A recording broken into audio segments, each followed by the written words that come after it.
It doesn't matter if your goal is to do the splits, to touch your toes, or even just simply have better hip mobility. If you are making these 3 mistakes, you are going to completely ruin your chance of making any progress. Number 1, you are not stretching at the right intensity. Intensity is a really subjective thing with flexibility training because how hard something feels is going to be different for each and every person. However, in flexibility training, we have to stretch at higher intensities to create enough adaptation to see results. What do we mean by higher intensities?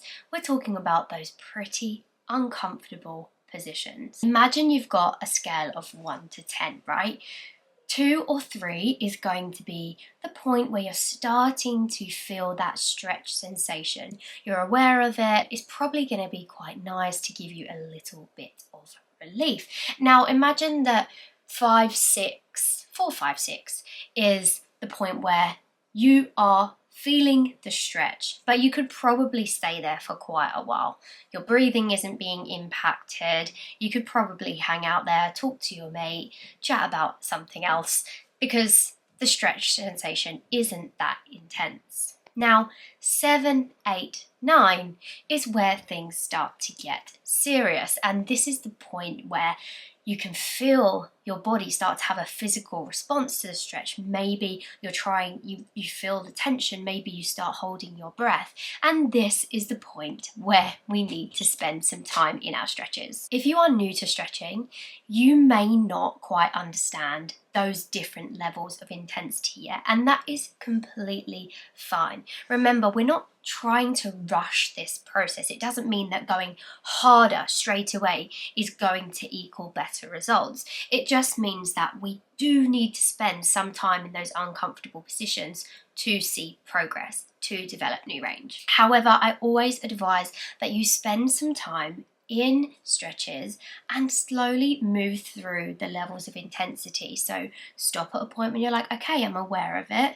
Move a little bit deeper till you're feeling the stretch more, but still pretty comfortable. And then explore what a higher intensity looks like and feels like for you.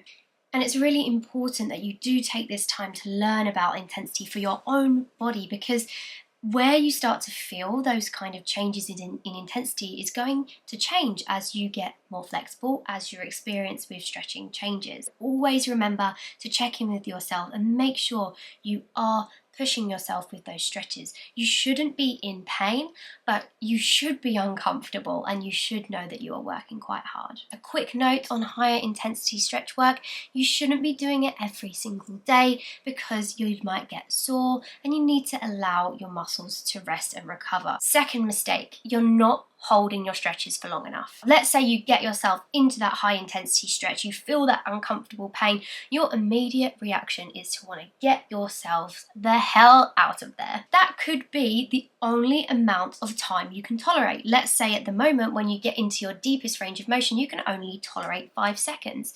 Now that's absolutely fine. However, we then know 5 seconds in the goal mark and we need to continually build on that point.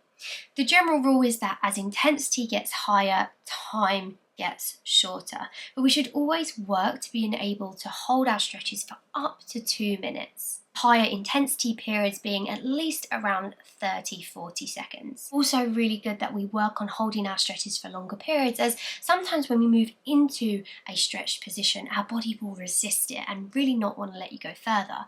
But the longer you stay there, you learn to relax, you learn to breathe, your body will get accustomed to the position and you will be able to relax and maybe move slightly deeper into the stretch. Make sure you have a timer and you're not relying on counting, so you can make sure that you stay true to those stretching times. Finally, and maybe the biggest mistake in all of the flexibility world, is you're not implementing progressive overload. Progressive overload is spoken about so much when we're talking about strength training, and the exact same principles can be applied to flexibility work. Without mentioning it, we've already kind of spoken about it with regards to intensity and regards to time. No, we may not be able to stay in those high intensity stretches for long periods of time, at the beginning.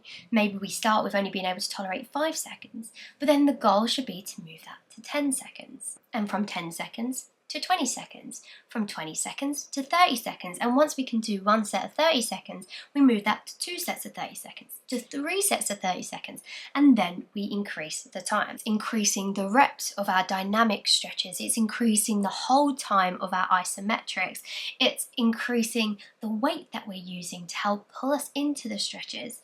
All of these things are progressive overload.